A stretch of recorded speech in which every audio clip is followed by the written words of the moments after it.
नमस्कार दोस्तों, लक्ष्य नील डॉट टीवी स्पोर्ट्स पर आप सभी का हार्दिक स्वागत है दोस्तों। Royal Challengers Bangalore versus Sunrisers Hyderabad के बीच जो मैच खेला गया आज चिन्ना स्वामी स्टेडियम में, जो कि बेंगलोर में स्थापित था। और आज के मैच की क्या बात की जाए दोस्तों मैच बहुत मनोरंजन रहा। बट एक हिसाब से अगर देखा जाए, आरसीबी के लिए ये बहुत ही डिप्रेस मूवमेंट है। मतलब कि अगर उनकी बॉलिंग लाइनअप देखी जाए, जो कि बहुत स्ट्रगल फेस कर रही है, उनके बॉलर्स का क्या किया जाए बताइए। उनका मैनेजमेंट क्या कर रहा है। उनकी बैटिंग लाइनअप में भी अगर देखा जाए, आज दिनेश कार्तिक ने उनकी जो कि थोड़ी बहुत इज्जत बचा दी है। जिस तरह उन्होंने शुरुआत मिडिल ऑर्डर में आके बैटिंग करी, उसके अलावा अगर देखा जाए फाफ डू प्लेसिस और विराट कोहली के अलावा, मतलब इस टीम में क्या किया जाए, इस टीम का क्या कहा जाए। और वहीं दूसरी ओर बात की जाए, जो कि सनराइजर्स हैदराबाद है, वो टीम डोमिनेट कर रही है अपनी बैटिंग से भी और अपनी बॉलिंग से भी।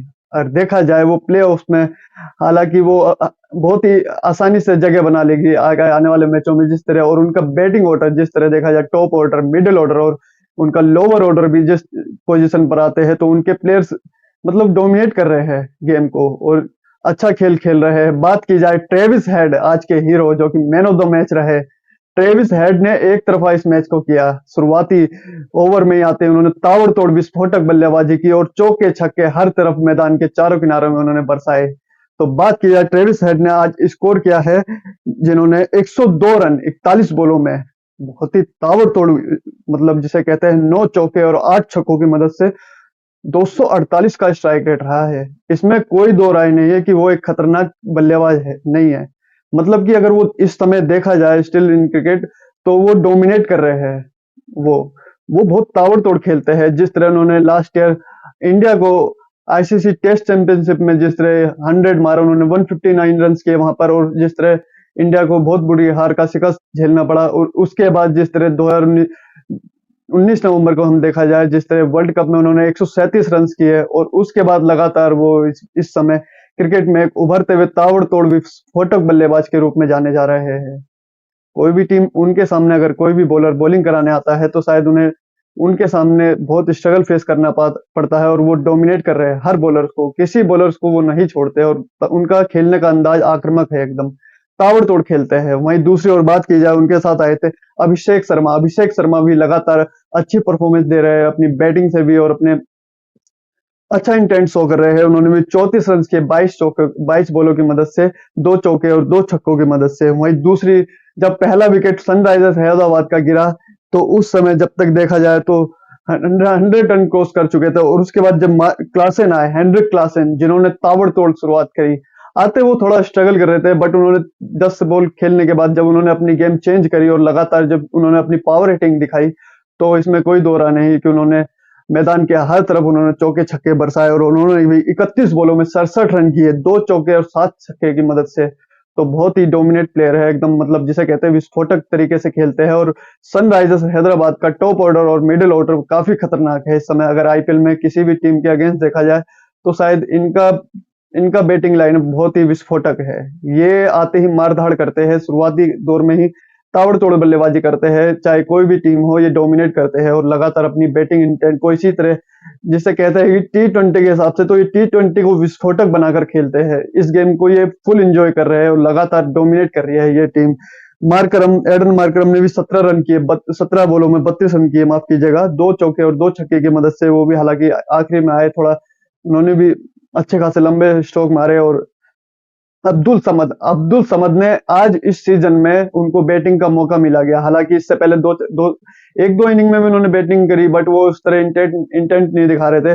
बट आज जिस तरह उन्हें अच्छा पिच मिला, और जिस तरह कहा जा रहा है कि चिन्ना स्वामी में अगर देखा जाए तो वो सपाट पिच होता है और वहां पे ड्यू फैक्टर भी होता है। अगर सेकंड इनिंग में शायद ये अगर हैदराबाद 260 और 270 रन करती, तो शायद रॉयल चैलेंजर बेंगलोर से बहुत आसानी से चेस कर लेती।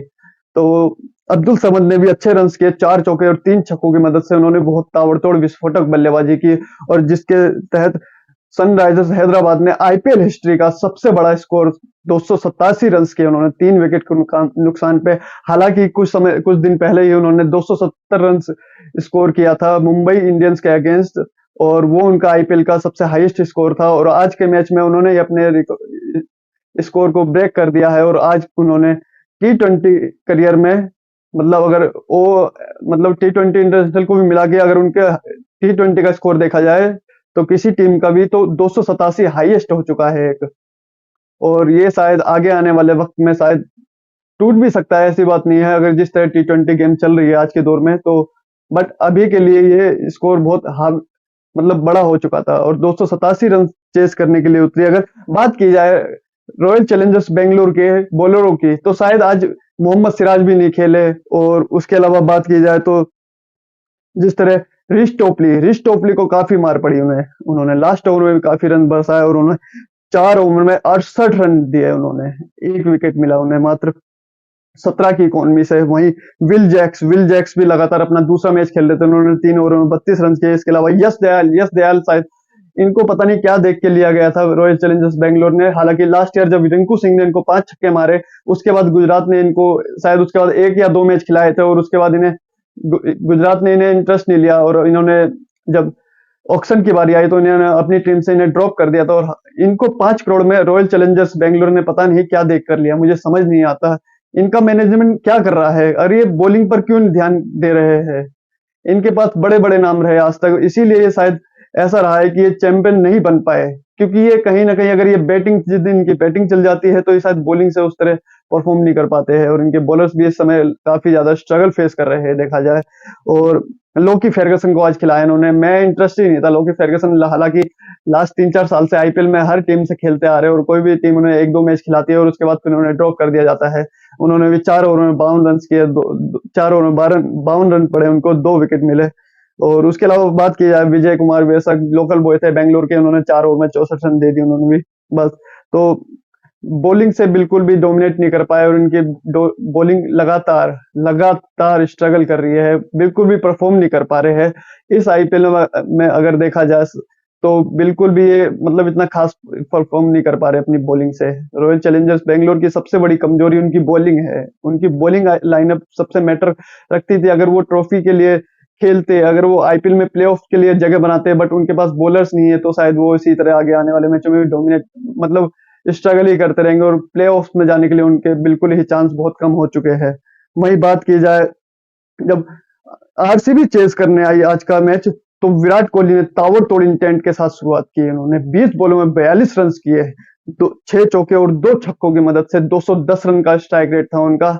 और जब 7 ओवर में 80 रन बन गए थे रॉयल चैलेंजर्स बेंगलोर के तो मयंक मार्कंडे आए और उन्होंने विराट कोहली को आउट कर दिया। और उसके बाद पहला विकेट गिरा, शायद लग रहा था कि शायद फाफ डू प्लेसिस के साथ विल जैक्स थोड़े ताबड़तोड़ बल्लेबाजी कर सकते थे, बट वो भी एक जिस तरह उन्होंने एक शॉट्स खेला और जयदेव उनादकट के थ्रू वो रन आउट हुए और वो भी जल्दी चलते बने। उसके बाद रजत पाटीदार, ये भाई अगर लास्ट मैच में इन्होंने एक 50 की और उसके बाद आज फिर ये कुछ इतना खास नहीं कर पाए।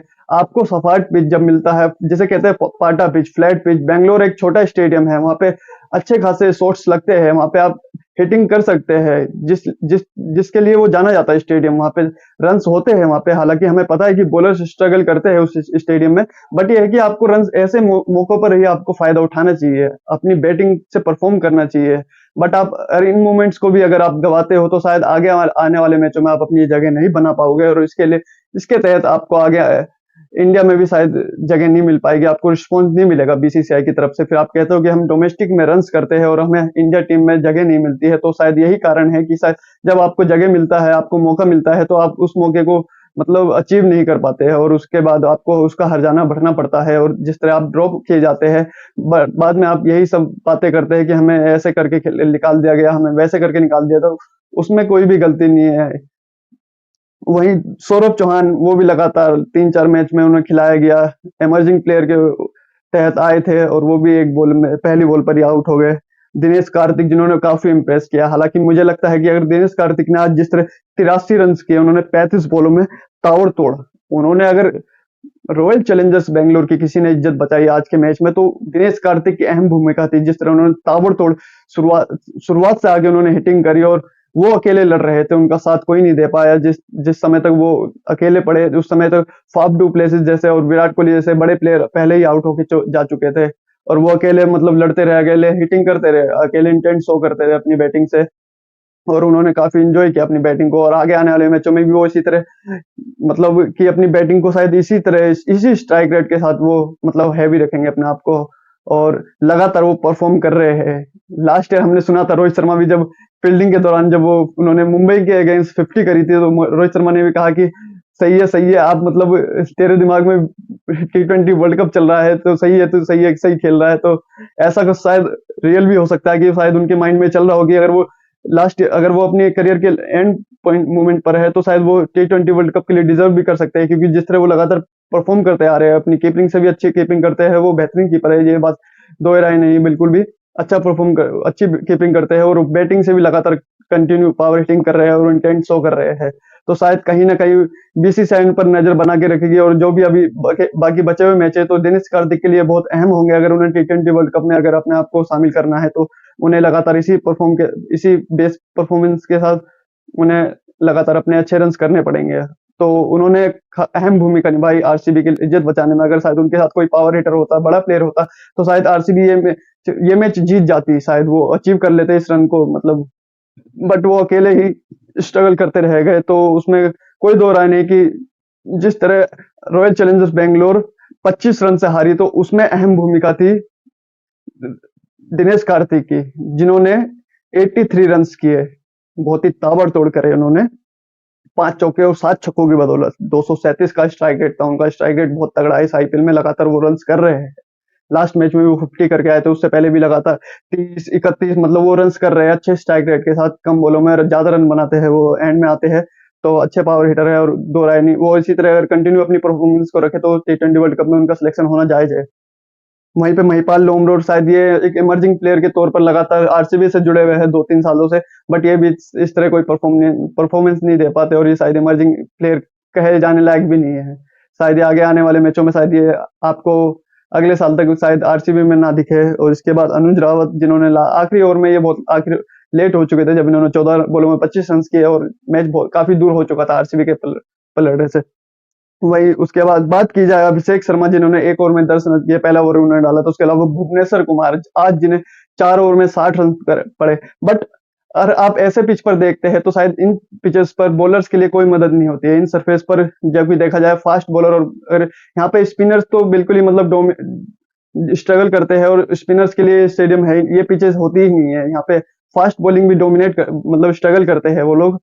तो शायद आज बॉलर्स के लिए बिल्कुल भी मदद नहीं थी। बट ये है कि बैट्समैन जिन्हें भी चांस मिला, बड़े बैट्समैन जो भी थे हैदराबाद के लिए खास तौर पे, जिन्होंने अच्छे खासे रन्स किए, और ताबड़तोड़ रन्स करके उन्होंने 287 रन ब्रेक रिकॉर्ड तोड़ा उन्होंने अपना ही 270 रन का। तो उन्होंने बहुत अच्छा स्कोर किया, और आरसीबी के लिए बहुत ही दुखद है कि वो इस इतनी गंदी बॉलिंग लाइनअप के साथ इस स्कोर को, हालांकि उनके पास बैट्समैन भी शायद देखा जाए तो उस तरह के बड़े नाम नहीं थे जिस तरह हैदराबाद के पास थे। तो आज की हार का कारण आरसीबी के लिए उनकी बॉलिंग रही, जो कि आगे आने वाले मैचों में भी अहम रहेगा उनके लिए, कि वो बॉलिंग से बस स्ट्रगल करते ही रहेंगे। इनकी बॉलिंग डोमिनेट नहीं कर पाएगी बिल्कुल भी। मोहम्मद सिराज भी आज नहीं खेले, उसके अलावा जितने बड़े कोई इनके पास इतना कोई बड़ा नाम नहीं है। तो वो उनके लिए आगे आने वाले मैचों में प्लेऑफ्स के लिए कोई जगह नहीं बन रही मुझे लगता है। और ये बस इसी हार जीत के साथ चलते चलते, और ये आईपीएल में अपने पूरे मैच खेलने के बाद ये इसी तरह आईपीएल से बाहर हो जाएंगे। इस साल भी शायद सपना सपना ही रह जाएगा, कप नमदे नहीं हो पाएगा शायद इस साल देखा जाए तो, क्योंकि अब मतलब उनके लिए बहुत मुश्किलें बढ़ चुकी है। और विराट कोहली के लिए थोड़ा इमोशनल मोमेंट था, बट हमें विराट कोहली पर बिलीव है। वो अपना 100% देते हैं अपनी फील्डिंग से भी और अपनी बैटिंग से भी। तो उनके लिए कोई वो नहीं कि वो अकेले ही आरसीबी में इकलौते प्लेयर है जो मतलब इस चीज को डोमिनेट कर रहे हैं कि वो रन्स करते हैं। उनका स्ट्राइक रेट भी बहुत अच्छा होता है बाकियों के मुकाबले। अगर बाकी प्लेयर्स रन्स नहीं कर रहे बट वो तो रन्स करते हैं, तो शायद उन्हें बिल्कुल भी हम क्रिटिसिज्म नहीं कर सकते, उन्हें क्रिटिसाइज करना बनता भी नहीं है। और मैं उन लोगों को भी बोलता हूँ कि विराट कोहली को आप मतलब उनकी तारीफ कीजिए, उनका साथ दीजिए। अच्छे प्लेयर है, महान इंसान है और महान प्लेयर भी है। तो एक महान इंसान और महान प्लेयर में यही बात होती है कि वो अच्छे मतलब उनको रिस्पेक्ट दी जाए। और बात की जाए, आरसीबी हारा 25 रन से, और जो कि हालांकि चेस तो बहुत मुश्किल था, वो चेस कर ही नहीं पाते। तो आज के लिए बस इतना ही दोस्तों। आगे आने वाले मैचों में भी हमसे जुड़े रहिए, और हमारे चैनल लक्षनील.टीवी स्पोर्ट्स पर जुड़े रहिए। हमारे चैनल को सब्सक्राइब कीजिए, हमारी वीडियोस को लाइक कीजिए, कमेंट्स कीजिए दोस्तों। और आपको स्पोर्ट्स से जुड़ी हुई हर कवरेज पर यहाँ पर आपको अपडेट्स मिलती रहेंगी। तो हमारे साथ